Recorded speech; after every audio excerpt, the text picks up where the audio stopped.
Subscribe करें हर बार एक horror story सुनने के लिए। तो भाई सब्सक्राइब करना फ्री है, तो जल्दी से सब्सक्राइब करें और वॉच करें बहुत ही खौफनाक कहानियाँ बस एक क्लिक पर। तो स्टार्ट करते हैं आज की स्टोरी। मैं अपने एक दोस्त की शादी पे जा रहा था। हालांकि मेरा ऐसा कोई इरादा नहीं था, मगर इसकी हद से ज़्यादा इसरार करने पर मुझे मजबूरन ये फ़ैसला करना पड़ा। सड़क भी सुनसान थी, हर तरफ खामोशी ने कब्ज़ा जमा रखा था। परिंदों की चहचहाट इस खामोशी को तोड़ने की नाकाम कोशिश कर रही थी, और यहाँ ठंड भी इतनी ज़्यादा थी कि जिस्म के आर पार हो रही थी। और फिर ये एक पहाड़ी इलाका भी था। मैं गाड़ी चलाते हुए इधर उधर खूबसूरत इलाके का जायज़ा भी ले रहा था। मैं इस पहाड़ी इलाके में पहली बार आया था। शहर से मीलों दूर ये पहाड़ी इलाका वाकई बहुत खूबसूरत था। खूबसूरत लंबे लंबे दरख्त, पहाड़ों की तह पे जमी सफ़ेद बर्फ़ इस इलाके की खूबसूरती में चार चांद लगा रही थी। फिर अचानक बीच सड़क पे मेरी गाड़ी बंद हो गई, तो मजबूरन मुझे गाड़ी से नीचे उतरना ही पड़ा और फिर गाड़ी की ख़राबी को चेक करने में मसरूफ़ हो गया। मगर इस दिन अजीब बात ये हुई, गाड़ी की बज़ाहिर हर शे ठीक थी, कहीं कोई भी ख़राबी मुझे नज़र ना आई। फिर गाड़ी बंद होने की वजह मेरी समझ से बालातर थी। काफ़ी देर जद्दोजहद के बाद मैं इस नतीजे पर पहुंचा कि गाड़ी में कोई बड़ी ख़राबी हो गई होगी, और मैं तो गाड़ी की छोटी मोटी ख़राबी ही ठीक कर पाता था। अब ये बड़ी ख़राबी मेरी समझ से बालातर थी। मेरी समझ नहीं आ रहा था कि अब मैं क्या करूं, क्योंकि ये सुनसान वीरान जगह, और इस जगह में पहली बार भी आया था। किसी वर्कशॉप का भी मुझे पता नहीं था। अभी मैं इसी कश्मकश में ही था कि मैंने अपने पीछे कदमों की चाप सुनी। मैंने गर्दन घुमाकर पीछे देखा तो दो नौजवान लड़के मेरी तरफ आ रहे थे। मुझे हैरत हुई, क्योंकि अभी थोड़ी देर पहले यहाँ ना इंसान, ना किसी जानवर, किसी का वजूद ना था। फिर अचानक से ये दोनों नौजवान कहाँ से आए? खैर, मैं ये बात सोच ही रहा था, इन दोनों ने मुझे आकर सलाम किया। मैंने सलाम का जवाब दिया। फिर उन्होंने गाड़ी का मसला पूछा। मैंने भी बेइख्तियार इनको गाड़ी का मसला बता दिया। फिर इनमें से एक लड़का गाड़ी चेक करने लगा, और हैरत की बात यह थी कि 2 मिनट के अंदर अंदर गाड़ी बिल्कुल ठीक हो गई। मैंने इनका शुक्रिया अदा किया और गाड़ी स्टार्ट करके जाने ही लगा था, तो मैंने सोचा ये भी आगे ही जा रहे हैं, चलो इनको लिफ्ट दे देता हूँ। फिर इन दोनों लड़कों को मैंने गाड़ी में पीछे बिठा लिया। आखिरकार इन्होंने मेरी गाड़ी भी तो ठीक की थी, तो अच्छा नहीं लगता था। इंसानियत की खातिर मैंने इन्हें लिफ्ट दी। इनमें से एक ने मेरा नाम पूछा। मैंने अपना नाम इनको काशिफ बताया। फिर मैंने इनसे इनका नाम पूछा, तो एक ने अहमद नाम बताया और दूसरे का आमिर। मैंने इन दोनों लड़कों को बगैर कुछ सोचे समझे लिफ्ट दे तो दी थी, लेकिन मेरे दिल में एक डर सा था। हालांकि वो शक्ल से बहुत शरीफ और पढ़े लिखे लग रहे थे। अब कार में बिल्कुल खामोशी थी।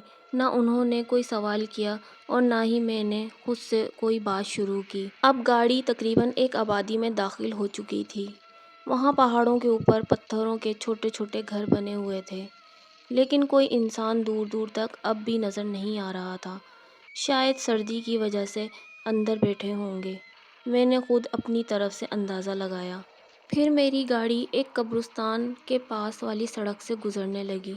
दूर दूर तक फैला कब्रिस्तान अपने अंदर एक वहशत का समा लिए हुए था।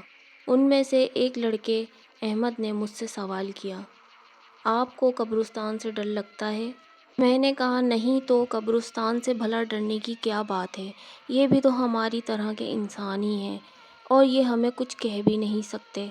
मैंने संजीदगी से जवाब दिया। फिर उनमें से अहमद नामी लड़का बोला, नहीं, कब्रिस्तान एक इबरत और वहशत का मकाम है, यहाँ हर इंसान को डरना चाहिए।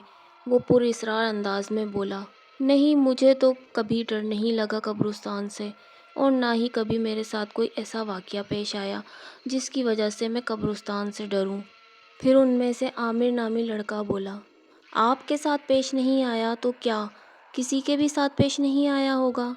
कब्रिस्तान में ख़तरनाक रूहें होती हैं।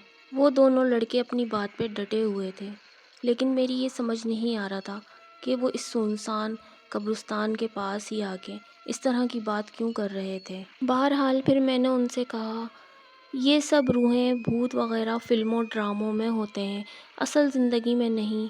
अच्छा, आपके साथ कभी ऐसा वाक़या पेश आया? ऐसा कोई वाक़या?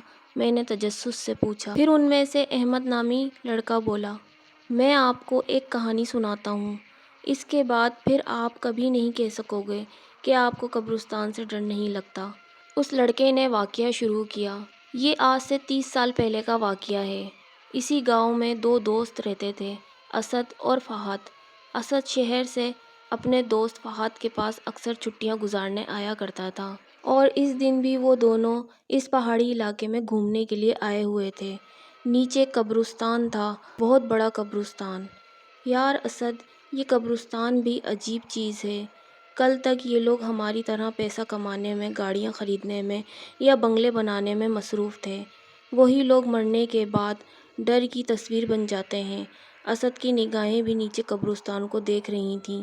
فہد کی بات سننے کے بعد اس نے بے یقینی سے کہا، میں نہیں ڈرتا قبرستان سے، خالی پتھروں سے بھلا کیا ڈرنا؟ تم ایسا اس لیے کہہ رہے ہو کیونکہ تم ابھی تک اس قبرستان کی بھیانک حقیقت سے انجان ہو، فہد نے روانی سے کہا، اور پھر جلد ہی اس کو احساس ہو گیا کہ اس نے اسد کے سامنے ایک غلط بات کہہ دی۔